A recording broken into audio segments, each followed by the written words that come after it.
Bom dia.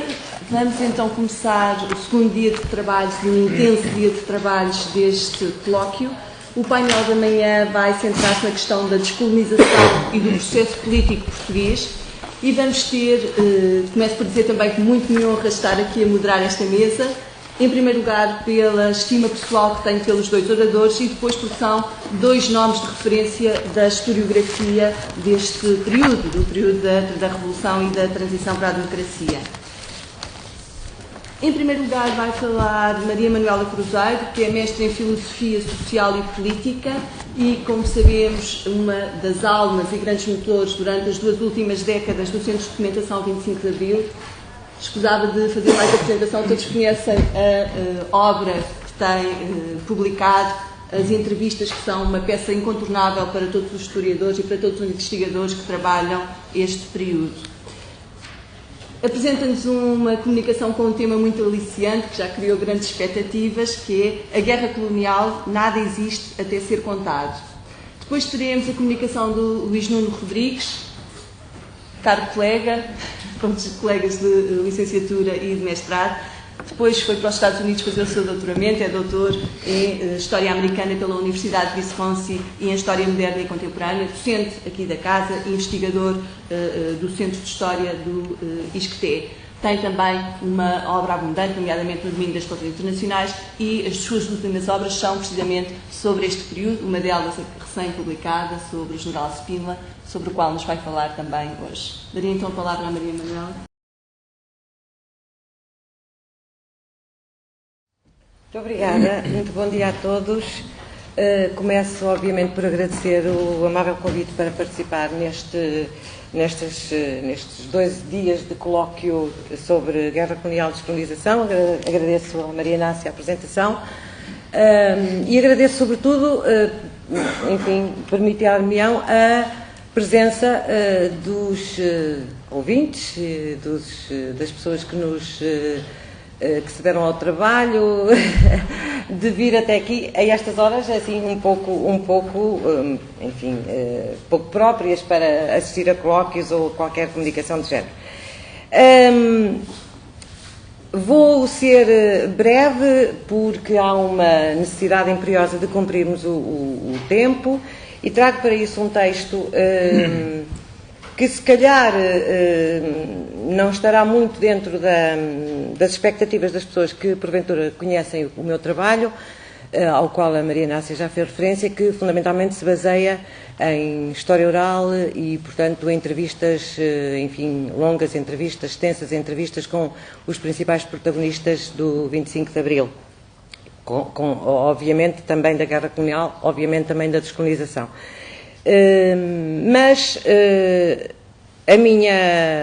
O meu trabalho já de alguns anos sobre essa mesma matéria, o meu trabalho prático, digamos assim, obviamente que tem sido desenvolvido e tem sido apoiado até por uma reflexão que vou fazendo sobre este próprio trabalho e os pressupostos metodológicos, as conclusões, as virtualidades, as possibilidades, digamos assim, os horizontes e os limites desse mesmo trabalho. E, portanto, nestes breves minutos que tenho, eu vou refletir um pouco sobre exatamente a questão da guerra colonial, a possibilidade da sua transmissão e de que maneira foi vivida, foi sentida, foi experienciada pelos próprios protagonistas aos vários níveis e por protagonistas também muito diferentes. O título Nada Acontece Até Ser Contado não é meu, é lindíssimo, mas não é meu, confesso. Foi roubado a uma escritora que gosto muito e que é uma referência, não propriamente para os trabalhos de história, mas não sei até se também para os trabalhos de história, que é a Virginia Woolf, e o seu problema e a sua grande preocupação com a questão da memória, e, portanto, é disso aqui que também tratamos. Mas também poderia juntar a este título um título mais longo, retirado de uma outra autora que também gosto muito e que essa sim nos ajuda muito diretamente na questão da abordagem do problema da guerra colonial, que é Lídia Jorge, com o seu incontornável, não gosto da palavra, mas não sai outra, incontornável livro A Costa dos Murmúrios. Para quem estuda A Guerra Colonial é um livro de ficção, é um romance absolutamente indispensável, de leitura absolutamente indispensável e obrigatória. E diz ela, nesse livro, entre tantas outras coisas importantíssimas, uma frase que, de alguma forma, se joga com a frase, com esta expressão linda de Virginia Woolf, e que diz o seguinte: se ninguém fotografou nem escreveu, o que aconteceu durante a noite acabou com a madrugada. Não chegou a existir. Bom, e é exatamente para lutar um pouco contra esta obscuridade, esquecimento, recalcamento, se quisermos, de um acontecimento traumático, trágico, que é a Guerra Colonial, que todos estamos aqui hoje, certamente. Diz-se que os povos felizes não têm história. É talvez porque nos queremos imaginar um povo feliz que temos um problema com a história, o que faz de nós uma sociedade distraída e de curta memória. Por um complexo jogo de luz e de sombras, rasuramos do longo passado episódios infelizes, atirando sobre eles sucessivas camadas de silêncio e iludimos esse vazio com fogos fatos de uma mitologia por vezes delirante. Cerramos os olhos à realidade mais comezinha para os abrir extasiados ao imaginário mais vertiginoso. E, no entanto, esses episódios silenciados perduram e fortalecem-se na razão direta do seu recalcamento. São os traumas que a psicanálise obriga a encarar, verbalizar e até reviver, sob pena de sucumbirmos à compulsão da repetição, que é, afinal, a forma psíquica do destino. Escondemos demasiados esqueletos no grande armário da história que um dia, quando menos esperamos, nos caem aos pés.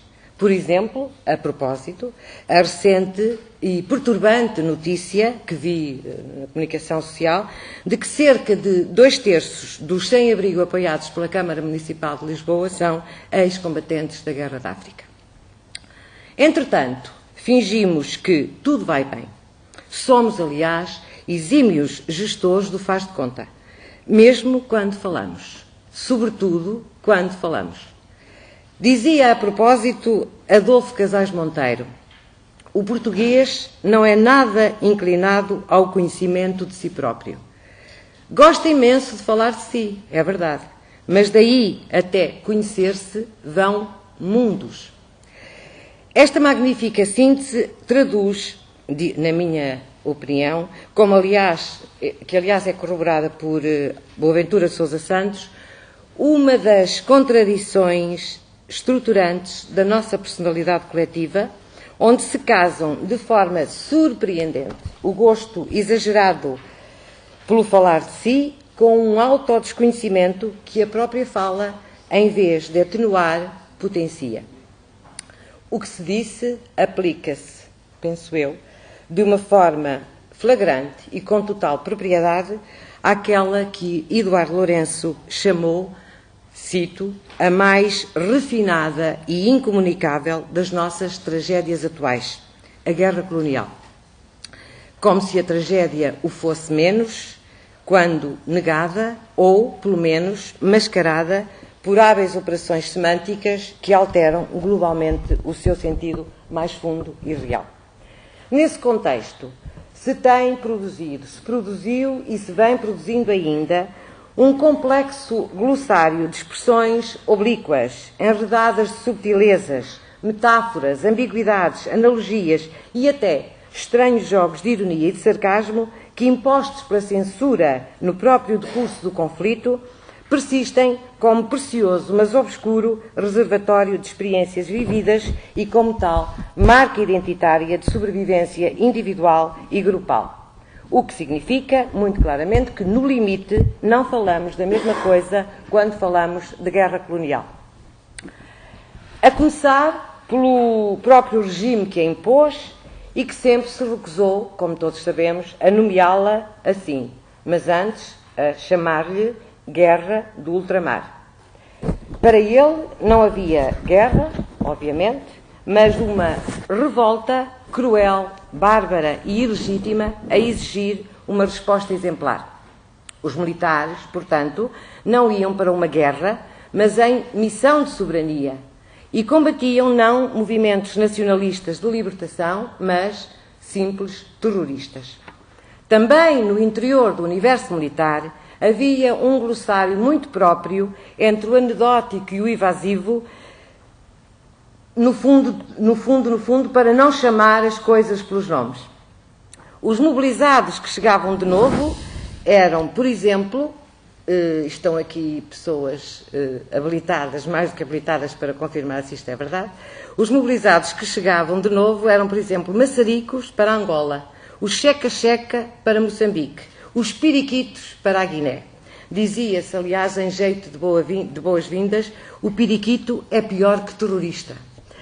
Os generais do Estado-Maior eram generais de alcatifa ou do ar-condicionado, a metralhadora do inimigo era a costureirinha. Guerra a sério não havia, pois a designação, paradoxalmente, era deslocada do seu verdadeiro contexto para outras zonas periféricas. Havia, assim, pequenas guerras, múltiplas guerras, mas pequenas, nas repartições, nas messes, nos hospitais, nas lojas e mesmo nos espaços de convívio, onde, público ou privado, onde o apelo à normalidade mais se fazia sentir. Aí sim fazia-se a guerra, pequena, banalizada e até parodiada. As próprias mulheres ficavam com a sua guerra, que era a gravidez, a amamentação, algum pequeno emprego pelas horas da fresca. Uma loja de indiano ou de chinês era uma guerra.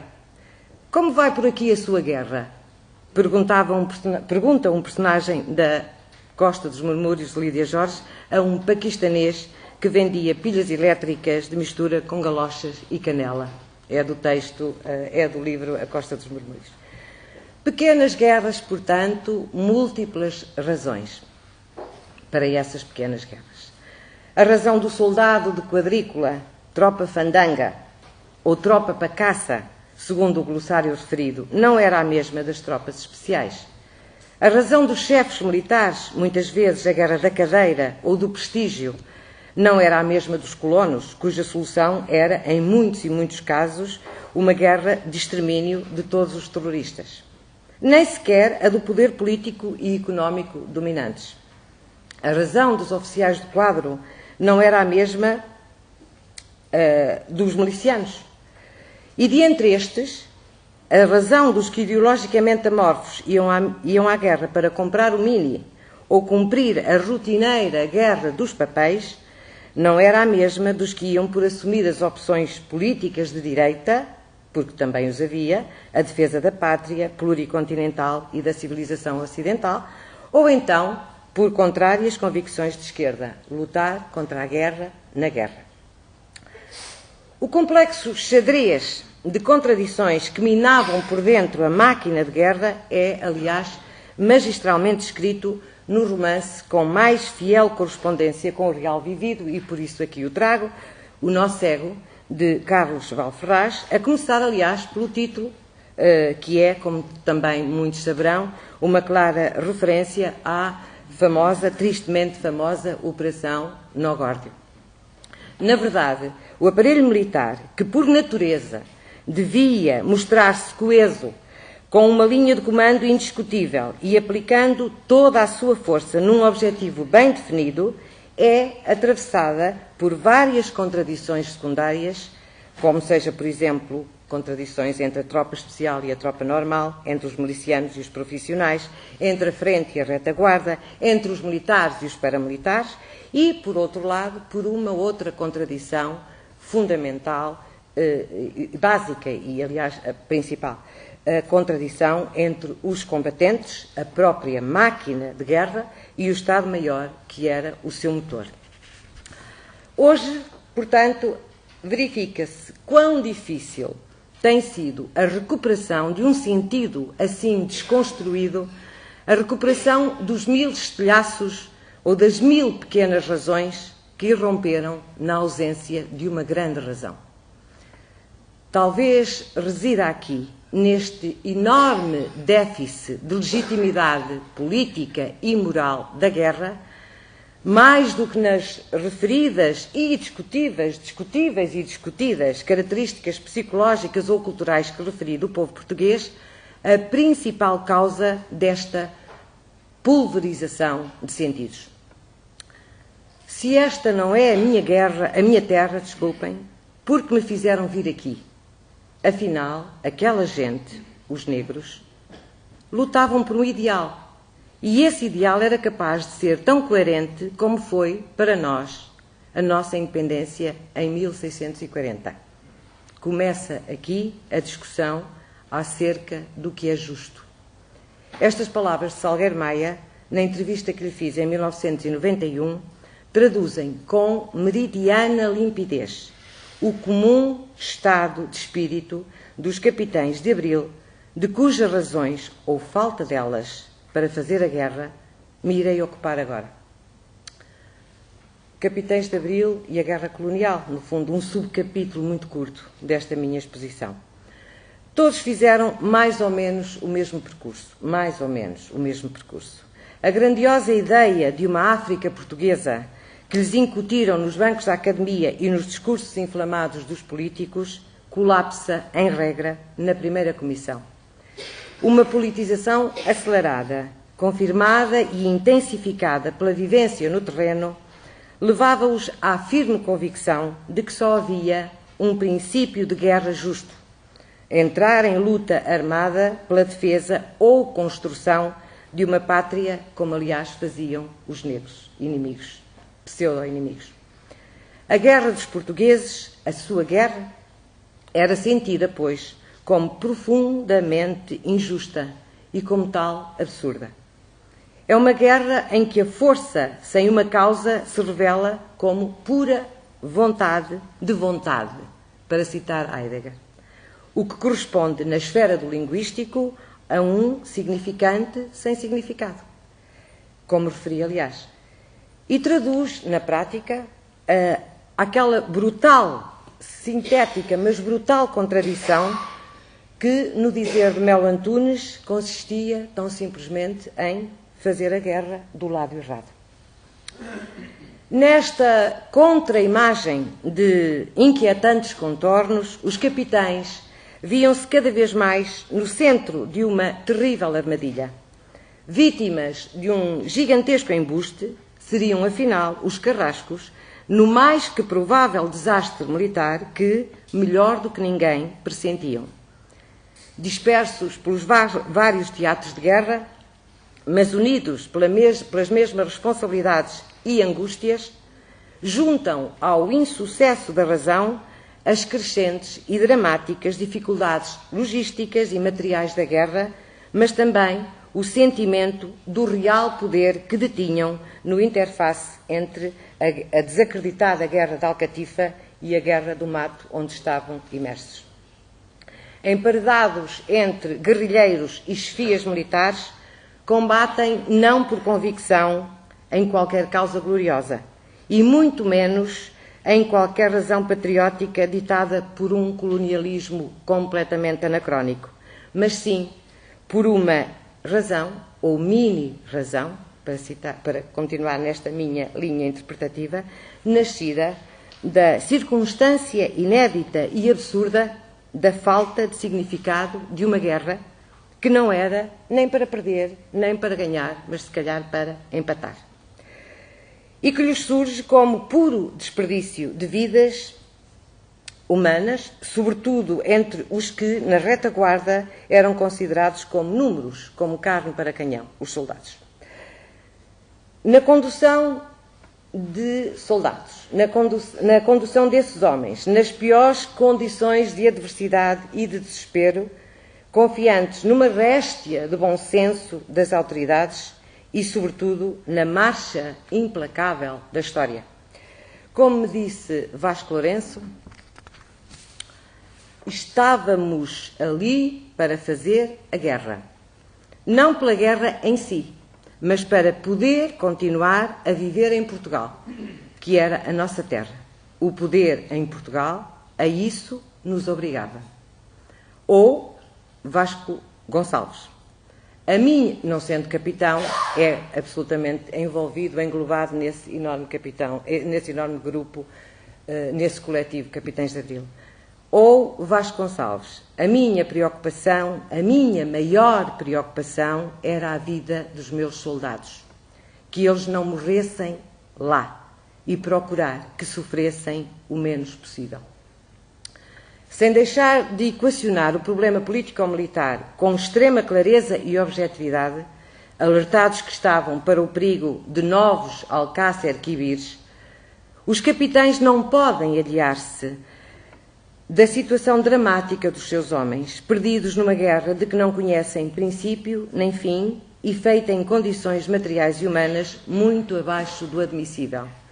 Para eles, o capitão, no dizer de novo de Salgueiro Maia, é pai, é mãe, é irmão e até Deus. E presta-lhe a maior homenagem, acrescentando que poucos exércitos conseguiram suportar o que o nosso suportou. Temos dos melhores soldados do mundo. Mas não só de uma estreita e apertada rede de solidariedade gerada do lado de cá se fez esta guerra. Como refere muito bem Rui de Azevedo Teixeira, num trabalho que fez sobre a guerra colonial e o romance português, tal como a guerra argelina e, contrariamente à guerra vietnamita, a guerra colonial portuguesa é feita por inimigos que falam a mesma língua e possuem alguma história e sensibilidade comuns. Assim, contrariamente aos norte-americanos no Vietnã, os combatentes portugueses não sentem, ao mudar de continente para seguir em Marte, que essa grande mudança espacial corresponda a uma verdadeira ruptura afetiva e cultural.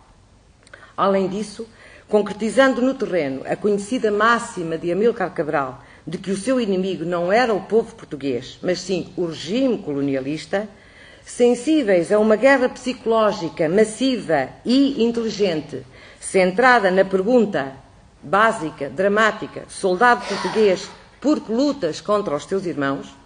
O agressor vê-se tolhido por uma teia de razões e emoções que o irmana paradoxalmente ao agredido. Daí um implacável sentimento de culpa que ameaça e mancha a sua boa consciência e o fragiliza face ao suposto inimigo por quem sente, afinal, mais admiração do que ódio. São muito frequentes, muitíssimo frequentes e esclarecedores os episódios de abnegação e de heroísmo de guerrilheiros presenciados pelos nossos capitães que os faz vacilar nas suas pouquíssimas certezas. Exemplo de Bori, o milícia negro que era simultaneamente chefe de uma rede de informação do PAIGC e cuja morte foi para Vasco Lourenço o sinal de alarme. Ou o velho machambeiro de Salgueiro Maia que, ferido de morte, se recusou a informar a localização de uma base de guerrilha e com as tripas na mão, esvaindo-se em sangue, palavras de Salgueiro Maia, dirigiu os seus passos em sentido contrário para que a morte o não traísse. Daí essa adesão afetiva e cultural que, surgida da guerra, os acompanhou até à catarse libertadora da Revolução. Esta, a Revolução, funciona, pois, não como pacificadora de cicatrizes mútuas, ou não só como pacificadora de cicatrizes mútuas, mas mais do que isso, como episódio feliz, só possibilitado por um interminável cortejo de dor e de sofrimento. Envolvidos a sério e a fundo numa e noutra, eles são protagonistas do erro e da sua redenção, reescrevendo a história e redimindo-a do seu aparente não sentido. Está quase. E, afinal, o que os salva da fatalidade mortal, do remorso e do ressentimento é esse desejo de não romper um fio que a história teceu e de o integrar em termos audaciosos e, em grande parte, contrários aos que existiram numa nova visão de Portugal pós-de-Abril. Por isso, eu digo, por uma lógica invertida, que não sendo causal, não é por isso menos verdadeira, podemos concluir, ao contrário do que eles costumam dizer, que a sua razão para a guerra colonial foi o 25 de Abril. É, obviamente, uma inversão nos termos, porque, obviamente, eles dizem que a sua razão para o 25 de Abril foi a guerra colonial. Eu digo, e não penso que esteja incorreto, que a sua razão para a guerra colonial foi o 25 de Abril. Razão póstuma, é claro, mas poderosa, à luz da qual todo o seu passado se refaz. Esta dupla pertença à máquina de guerra e ao processo da sua liquidação investe-os aos capitães de uma dupla identidade marcada pela coexistência de memórias diferentes, ou, antes, se preferirmos, por uma diferente organização da memória. Por um lado, participam de uma memória coletiva, a dos militares de Abril, que transcende e por vezes anula as memórias individuais em nome de uma significação partilhada a partir de um princípio de organização que dá coerência a uma determinada visão do mundo, a visão da liberdade, da democracia e da libertação da guerra, e por outro, o mundo das memórias individuais, mais íntimas e diretas, mas também mais fragmentadas, caóticas, lacunosas e, sobretudo, menos gratificantes e construtivas. Tudo concorreu, na minha opinião, logo após a Revolução, para que a narrativa exaltante do sucesso, feita pelos seus próprios protagonistas, os mobilizasse e nos mobilizasse mais do que a penosa revisitação da guerra e dos seus horrores. Recordo, a propósito, Carlos Fabião, também na entrevista que lhe fiz, em que, quando questionado sobre os crimes de guerra na Guiné, recorre a uma terrível metáfora retirada justamente do filme A Ponte do Rio Quai.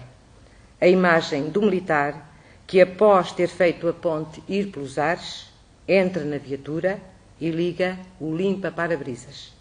Na guerra, concluiu, todos precisamos de um bom limpa-para-brisas. Ou Melo Antunes, num dos seus raros momentos confessionais. Durante muito tempo, depois da experiência das guerras coloniais, eu não abri a boca sobre o que lá se passou, o que eu testemunhei, o que vi, ou aquilo em que eu próprio participei. E, digamos, não tenho medo de dizer a palavra, toda a tragédia da guerra colonial foi para mim um tabu durante muitos e muitos anos e, portanto, desenvolveu-se um mecanismo de recalcamento.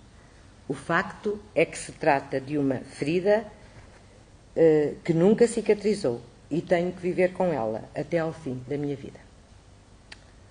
Além disso, as enormes responsabilidades políticas da reconciliação nacional e da própria reconciliação da instituição militar, ela própria a mais atingida, ferida por esta guerra, retira-lhes aos capitães, na sua nova situação, a liberdade e, em alguns casos, até o direito à sua verdade, evitando, em nome de outras prioridades, mexer demasiado nas próprias feridas, nas suas memórias mais íntimas. Têm falado, obviamente, e discutido abundantemente a guerra colonial, não o nego, a guerra colonial em muitos fóruns, em muitas ocasiões, em congressos, em debates, em seminários, como este, por exemplo, em publicações várias de diferente alcance, nas suas variadíssimas vertentes, política, militar, económica. Mas escasseiam, temos que o dizer, os registros testemunhais, ou seja, as suas lágrimas de guerra, para utilizar o título do alferes miliciano Mário Bruxado Coelho. Sintomaticamente é deles, dos milicianos, que se tem alimentado um rico filão que genericamente e por facilidade designo de literatura de guerra, que conjuga a denúncia e o dissídio, o memorialismo e o confessionalismo, a culpa e a catarse, dando livre curso à avassaladora corrente da memória testemunhal e autobiográfica. Muitas vezes em romances, diários ou simples escritos roubados ao silêncio de gavetas que nunca se conseguiram fechar.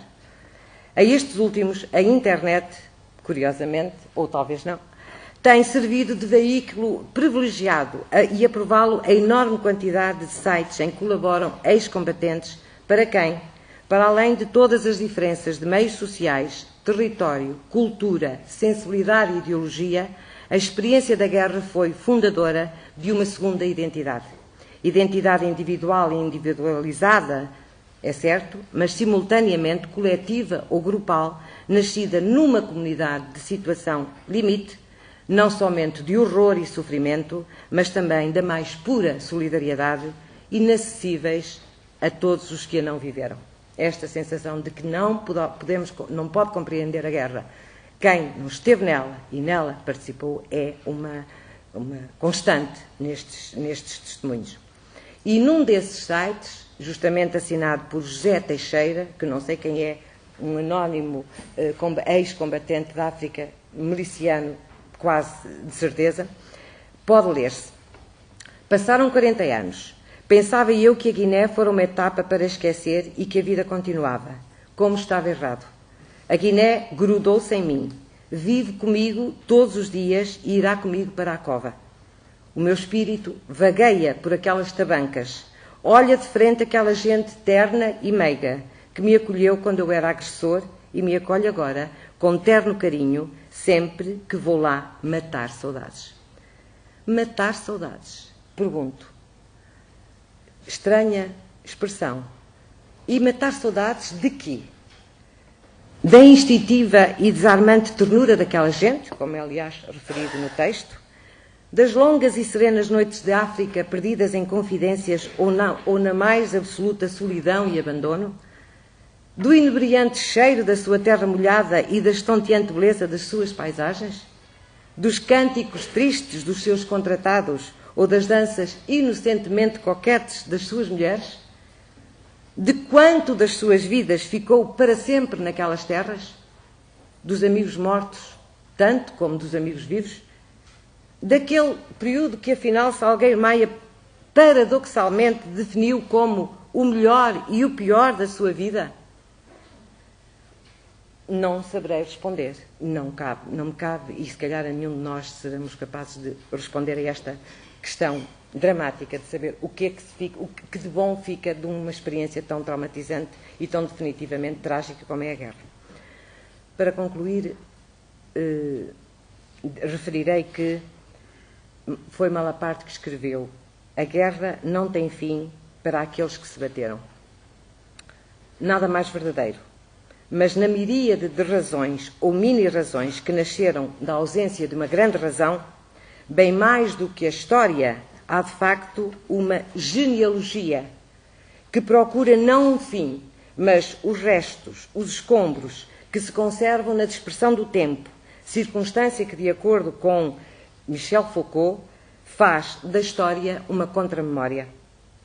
A genealogia, como neste contexto Foucaultiano, a genealogia, como análise da proveniência, aborda o campo opaco e mudo, onde se tenta representar o que em si é irrepresentável, mas de que ao mesmo tempo é necessário tentar e possivelmente encontrar a representação.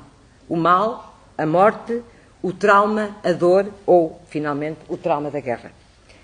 Nessa verdadeira sociologia do não dito, em relação ao dito, o testemunho pessoal, único e intransmissível, nasce de um inevitável jogo de lembrar e esquecer, de um difícil equilíbrio de sentidos ocultos e patentes, como corrente subterrânea de reestruturação de identidades, intencionalidades e valores, fazendo emergir espaços excluídos, factos e vozes desconsiderados, desvalorizados ou mesmo esquecidos pela história oficial.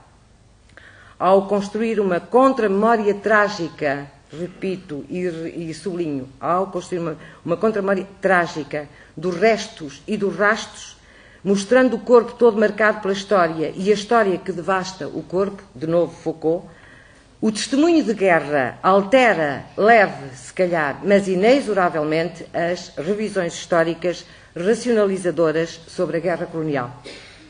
De alguma forma, e como diz Roberto Vecchi, politiza o corpo contra as políticas nómicas, mas impróprias da polis. e recostura, num sentido ou outro, a história, conectando os fragmentos dispersos do passado num gesto redentor de sentido histórico. Um gesto carregado de conteúdo ético-político, ainda que não coincidente com a história sobre a qual se debruça. Termino, portanto, como comecei. Nada até ser contado. Os relatos que ainda não temos, pelo menos em toda a sua extensão, dos protagonistas desta guerra, particularmente, e permitam-me a referência aos Capitães de Abril, particularmente os Capitães de Abril, mas que interessa resgatar ao esquecimento ou ao recalcamento individual ou coletivo, perturbarão certamente a narrativa histórica, as várias narrativas históricas, aliás, pelo elemento de excesso, de ilimitado, de trágico, que conflitua e subverte as suas normais categorias e procedimentos metodológicos, mas contribuirão decisivamente para instituir um elo precioso entre memória e história, formando uma reflexão sobre a memória trágica da guerra, que se torne, por sua vez, tema ou objeto de meditação ético-política numa sociedade que defenda e promova o direito à memória dos que não podem esquecer contra os que não querem lembrar. Muito obrigada.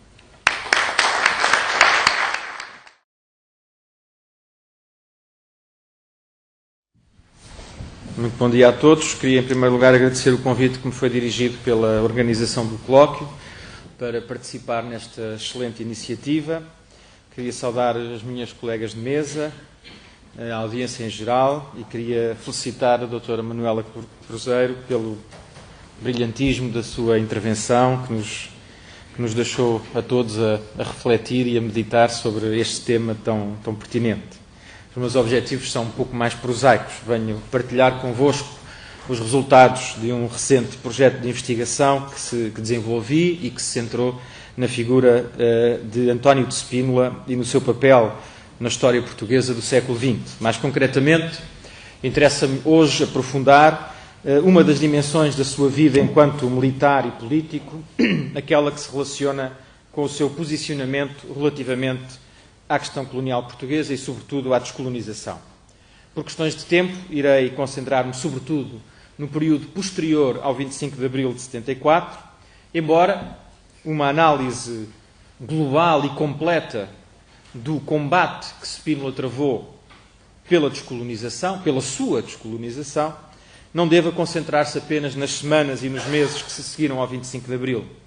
Esse combate, digamos assim, começou, na verdade, muito antes, primeiro pela espada, no mato, em Angola e na Guiné, e depois pela pena, na sua obra Portugal e o Futuro, publicada, como sabem, em fevereiro de 74. Ou seja, quando chegou ao Palácio de Belém para desempenhar o cargo de Presidente da República, primeiro Presidente da Junta de Salvação Nacional e depois Presidente da República, o general António de Spínola tinha um projeto político claro, relativamente ao modo como se devia solucionar a questão colonial portuguesa. Esse projeto fora amadurecido ao longo dos anos em que desempenhara as funções de governador da Guiné e também comandante-chefe, entre 68 e 73, e conhecera a sua expressão mais coerente e elaborada nas páginas do livro Portugal e o Futuro, publicado no início de 1974. Nesta obra, Spínola reconhecia a impossibilidade de vencer militarmente as guerras coloniais que Portugal travava em África e defendia que a melhor maneira de manter a sua presença e a sua influência nos territórios africanos seria permitindo a evolução do Império no sentido de uma comunidade lusíada. A expressão é dele. Esta alteração deveria ser baseada na aceitação do princípio da autodeterminação, embora esta não tivesse necessariamente que conduzir à independência das colónias. Depois de um adequado período de preparação, o exercício da autodeterminação deveria demonstrar a vontade dos povos africanos em permanecerem integrados numa nova estrutura federal. No fundo, aquilo que Spínola designou por, e cito, uma modalidade caracterizadamente federativa, materializada na desconcentração e descentralização de poderes, na especialidade das leis, na pluriformidade orgânica e na individualização efetiva dos governos locais. Ora, foi justamente em torno da solução para o problema colonial português que se tornaram evidentes as primeiras dissensões entre o general António de Spínola e o movimento das Forças Armadas, autor material do golpe militar que derrubou o governo de Marcelo Caetano. Na longa discussão que se travou sobre o programa do MFA, na noite de 25 para 26 de abril, Spínola exigiu a retirada pura e simples da expressão, cito, claro reconhecimento do direito dos povos à autodeterminação e adoção acelerada de medidas tendentes à autonomia administrativa e política dos territórios ultramarinos, com efetiva e larga participação das populações autóctones. Expressão, fim de citação, expressão que fazia parte da redação original do programa. Esta exigência acabou por ser aceita pelos membros do MFA, pelo que a versão definitiva do programa, apresentada ao público na manhã de 26 de abril, estipulava apenas que o futuro governo provisório, a ser nomeado a breve trecho pelo Presidente da República, deveria pautar a sua política pelo reconhecimento de que, cito, a solução das guerras do ultramar é política e não militar, pela criação de condições para um debate franco e aberto a nível nacional do problema ultramarino e ainda pelo lançamento dos fundamentos de uma política ultramarina que conduz à paz. Fim de citação. Tratava-se, por conseguinte, de uma formulação mínima que em nada comprometia as novas autoridades em Lisboa. António de Spínola parecia assim estar a ganhar os primeiros rounds na disputa com o MFA em torno da questão colonial. Para além das alterações efetuadas ao programa, as suas declarações na primeira aparição televisiva da Junta de Salvação Nacional, garantindo, cito, a sobrevivência da nação como pátria soberana no seu todo pluricontinental, e depois, numa conferência de imprensa organizada a 27 de abril de 74, estas declarações foram também reveladoras das suas intenções. O general afirmou que a resolução da questão ultramarina, e cito, se faria de acordo com o consenso da população, o que implica uma consulta geral por referendo num futuro certamente próximo, e que conversações com os guerrilheiros se não fariam por agora. Fim de citação. A quando da tomada de posse do governo provisório, a 16 de maio de 1974, António de Spínola voltou a abordar longamente a questão colonial e a sua concepção acerca do futuro dos territórios ultramarinos. E assim ficava definida de uma forma clara, uma vez mais, a posição do novo Presidente da República e o seu projeto para a solução do problema colonial. Spínola partiu uma vez mais do princípio de que o problema não era militar e reafirmava, cito, o reconhecimento do direito de todos os povos à autodeterminação, assumindo solene compromisso de respeitar integralmente a decisão das populações ultramarinas. No entanto, acrescentava, a escolha dos africanos teria de ser efetuada, cito, em plena consciência, sem pressões de espécie alguma e na prévia garantia de que a opção terá de ser feita não entre duas alternativas apenas, mas entre todo um leque de viabilidades. Não era possível, salientava Spínola, estou a citar, aceitar uma solução negociada entre fações de representatividade equívoca ou imperfeita. Fim de citação. Tendo em vista o restabelecimento da paz, continuar a citar, e a preparação de uma consulta popular isenta e aberta a todos os controlos, Spínola garantia plenas e formais garantias aos dirigentes dos movimentos separatistas que poderão entrar e sair livremente do território português para os contactos que desejarem estabelecer com o Governo com vista à solução do problema ou mesmo para a estruturação da atividade legal dos seus partidos. Como é sabido, porém, o general António de Spínola não conseguiu levar a cabo este seu programa. Não venceu o seu combate pela sua descolonização naquilo que terá sido, porventura, a sua maior derrota política após o 25 de abril de 1974.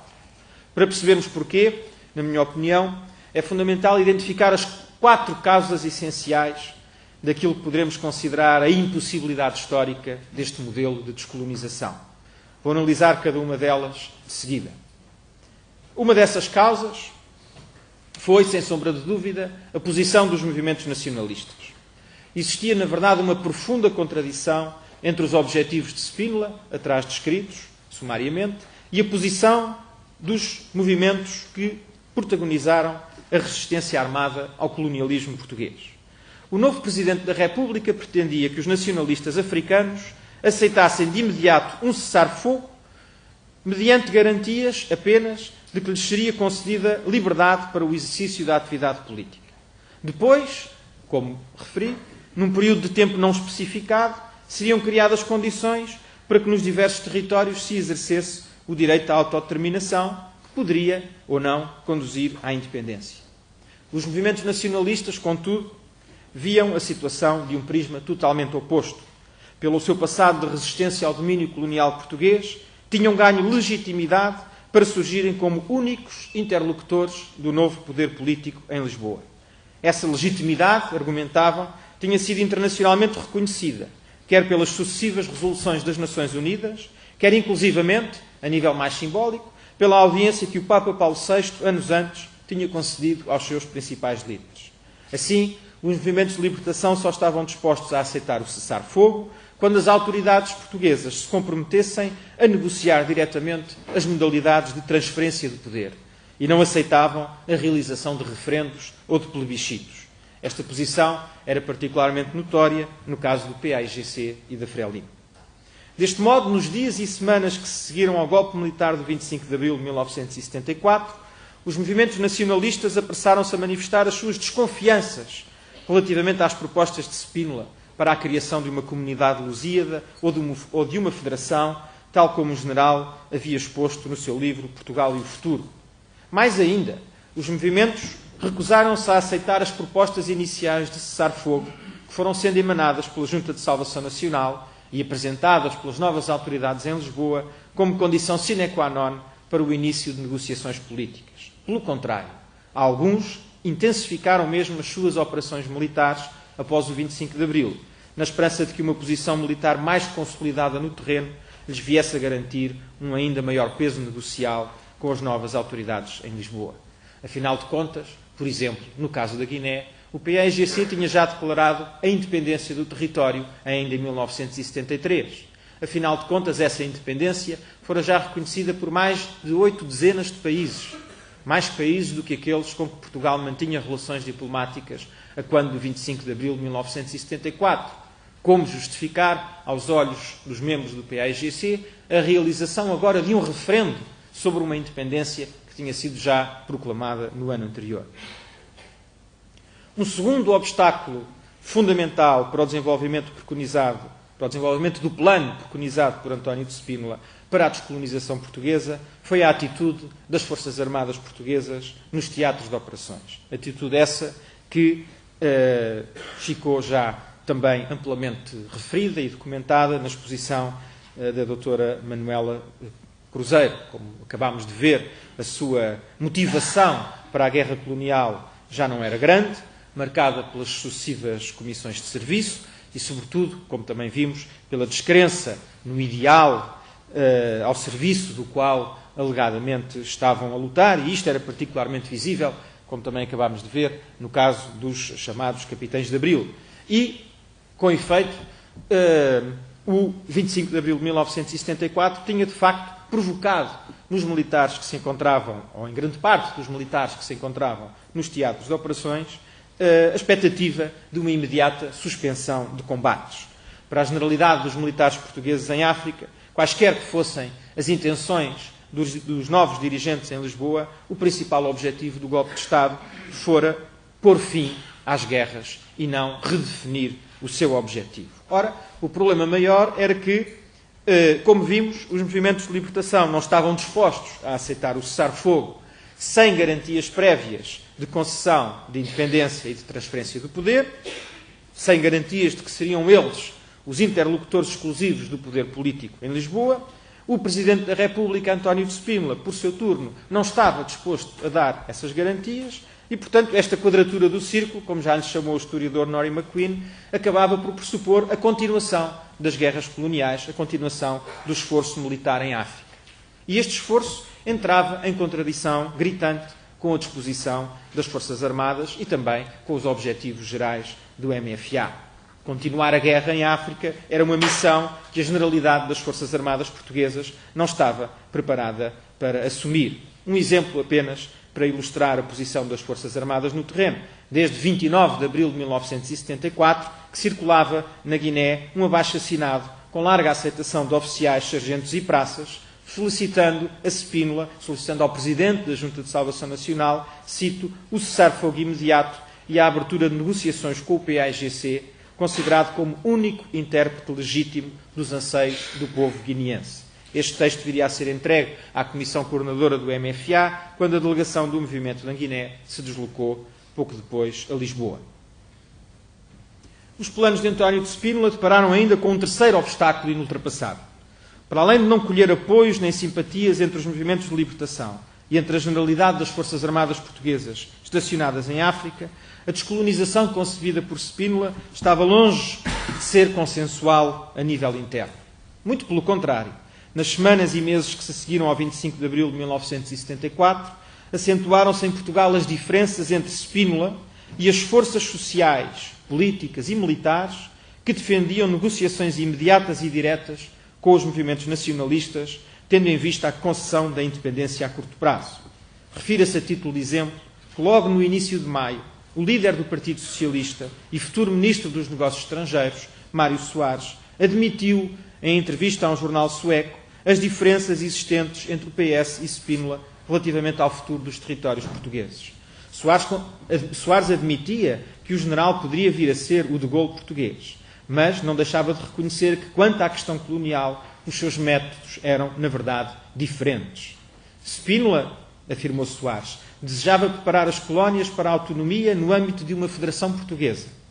Uma proposta que talvez se justifique, admitiu Soares, uma vez que a Junta de Salvação Nacional tem de ser prudente e não quer provocar um separatismo branco nas colónias. Mas já para o Partido Socialista, acrescentou, nós pretendemos abrir rapidamente negociações com os movimentos de libertação e conceder a independência às colónias. Ora, todos os partidos à esquerda do PS se opunham também a esta modalidade de descolonização spinolista. Só para referir outro exemplo, no final de maio, Álvaro Cunhal seria bem claro sobre aquilo que pensava dos projetos do general Spínola relativamente à solução do problema colonial português. Cito, a nada de positivo conduziriam projetos de substituir as formas tradicionais do colonialismo por novas formas de colonialismo e de neocolonialismo. Por outras palavras, a solução do problema colonial, disse Cunhal, tem que passar pelo fim da guerra colonial e do colonialismo com o reconhecimento do direito dos povos à autodeterminação e à independência. Talvez ainda mais importante, a visão de António de Spínola e da Junta de Salvação Nacional não era claramente consensual no seio das próprias Forças Armadas, se é que alguma vez o tinha sido, conhecidas que são as divergências de longa data entre o general e o MFA relativamente à questão colonial. Por fim, António de Spínola teria que lidar com um outro obstáculo, porventura ainda mais formidável à concretização dos seus planos para a descolonização. A falta de apoio, ou melhor ainda, a oposição generalizada de governos europeus e africanos e de organizações internacionais como a ONU ou a OUA à modalidade de descolonização spinolista.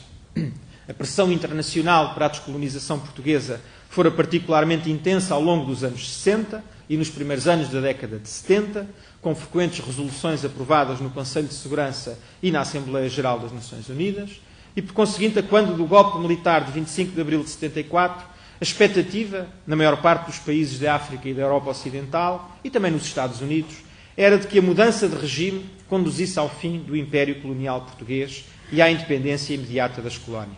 Logo a 9 de maio, os movimentos de libertação das colónias portuguesas persuadiram a Comissão de Descolonização da Assembleia Geral das Nações Unidas a solicitar à Junta de Salvação Nacional que iniciasse negociações imediatas com os movimentos de libertação africanos e que declarasse pública e categoricamente a sua aceitação de independência das colónias. Algo que Spínola não estava preparado para fazer. Como é fácil de entender, também a Organização da Unidade Africana tinha naturais expectativas de que a mudança de regime em Portugal conduzisse ao fim das guerras e à descolonização imediata, e vou dispensar-me aqui, uma vez que estou a ficar sem tempo, de referir algumas das citações, algumas das declarações, alguns dos comunicados da OUA que aqui trazia para vos indicar. Vou saltar para a Europa Ocidental, onde se começaram igualmente a manifestar sinais de impaciência e de descontentamento em relação à velocidade que Spínola estaria a imprimir à descolonização portuguesa. Logo no início de maio, a quando da visita de Mário Soares a Londres, o governo trabalhista, liderado por Harold Wilson, disponibilizou-se para auxiliar o futuro governo provisório com a experiência britânica em termos de descolonização africana. Seguiram assim instruções para Lisboa, para que o embaixador britânico na capital portuguesa, uma vez reconhecido oficialmente o novo regime, procurasse marcar uma reunião com o general António de Spínola e lhe indicasse que o governo britânico estava disposto, cito, a conversar de forma franca com o novo governo português acerca dos problemas que tinham experimentado no processo de descolonização e de como os tinham ultrapassado. No dia 13 de maio, ainda antes da tomada de posse de Spínola como Presidente da República, o Foreign Office comunicaria à Embaixada em Lisboa que o Primeiro-Ministro Harold Wilson demonstrava um forte interesse no curso dos acontecimentos em Portugal e estava agora a ficar, cito, impaciente com o facto do general Spínola demorar tanto tempo a organizar um governo e a iniciar o processo de descolonização. Não terei aqui tempo para... Enfim, estas 4 impossibilidades históricas de uma descolonização spinolista que acabo de referir vão estar sempre presentes nos meses seguintes e vão condicionar de forma decisiva o evoluir de todo o processo numa direção não pretendida por Spínola. No entanto, o general esteve disposto a travar este combate e entre abril e setembro de 74 procurou, com os meios de que dispunha e com o espírito combativo que lhe reconhecemos, inverter a correlação de forças e ultrapassar os obstáculos com que se deparava. O seu combate, porém, foi inglório. Não terei aqui tempo para entrar de modo mais detalhado no modo como Spínola procurou contrariar estes 4 fatores nesta luta política e, portanto, passarei rapidamente para uma breve conclusão relativamente a este ponto. Para referir que, com a queda do primeiro governo provisório, alguns meses depois, e com a ascensão de Vasco Gonçalves ao cargo de Primeiro-Ministro, a visão spinolista sobre o futuro do Império, sobre o futuro do ultramar, ficou ainda mais fragilizada. Não só o novo equilíbrio de poder em Lisboa era favorável a uma descolonização imediata, assente numa simples transferência de poderes para os movimentos nacionalistas, como a pressão internacional não deixou de se acentuar. Por conseguinte, no dia 27 de julho de 1974, Spínola promulgaria a Lei da Descolonização, ou Lei 774. Através deste documento, finalmente, Portugal reconhecia o direito à autodeterminação com todas as suas consequências, incluindo a aceitação da independência. Na semana seguinte, o secretário-geral da ONU deslocou-se finalmente a Lisboa, tinha adiado essa visita até que as autoridades portuguesas, enfim, dessem um sinal claro de que estavam dispostas a descolonizar e, na opinião de Kurt Waldheim, secretário-geral da ONU, a Lei 774, promulgada uma semana antes, no final de julho, ele chega a Lisboa a 4 de agosto, salvo erro, a 2 ou a 4 de agosto, a Lei 774 era um sinal claro dessa vontade do governo português em descolonizar. Evidentemente que a história da descolonização portuguesa e do papel nela desempenhado por António de Spínola não terminava aqui, mas a sua margem de manobra ficaria doravante muito mais reduzida. Para o general Spínola, é preciso também referir, a promulgação da Lei 774 estava longe de representar um ponto final ou uma abdicação da sua visão geral e dos seus planos concretos relativamente à descolonização portuguesa. O Presidente da República não só pretendia manter-se em cena, como julgava poder, dissipadas as dúvidas quanto ao leque de modalidades em aberto, tomar a iniciativa relativamente ao processo de descolonização, passando o seu plano, no início do mês de agosto, por reconhecer a independência da Guiné-Bissau, sem Cabo Verde, procurando, porém, controlar os acontecimentos em Moçambique e em Angola, sem admitir que a experiência da Guiné pudesse servir de precedente para os restantes territórios. Mas essa é uma história que terá que ser contada noutra altura e com mais tempo, e por isso fico por aqui. Muito obrigado e peço desculpa se me alonguei.